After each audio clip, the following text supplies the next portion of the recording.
Howdy fellow YouTubers, Zippo here. I'm going to do a little tutorial on putting thrust bearings and thrust washers in the spindles of our Allis-Chalmers and Simplicity garden tractors.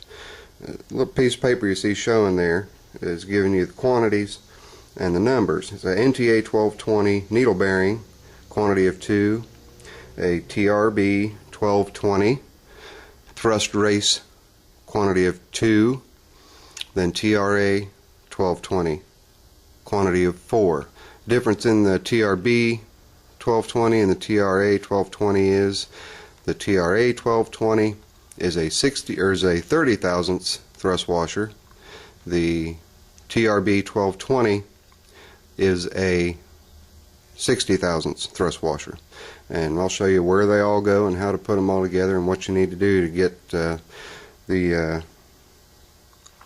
needle bearings put into the kingpins so that you've got something similar to power steering. Here's the quantities per. You've got 2 of the 30 thousandths, 1 of the 60 thousandths, and 1 needle bearing. What you have to do to one of the 2 30 thousandths is to grind reliefs, just like you see. See the little half circles here and here? I used my Dremel with a chainsaw sharpening stone in there to grind those reliefs. When you grind them, don't let your temper colors come out in the thrust washer, or you're getting it too hot and it'll fail on you prematurely. So just grind it a little bit at a time. Make sure you can keep touching it with your fingers. It's not getting too hot to touch.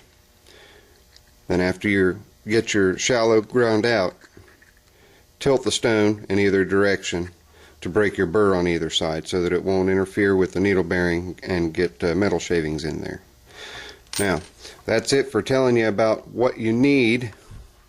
Part 2 will be how to prep your kingpins and your spindles on your Simplicity or Allis-Chalmers vintage garden tractor. Part 3 will be the actual installation. So stay tuned for step 2.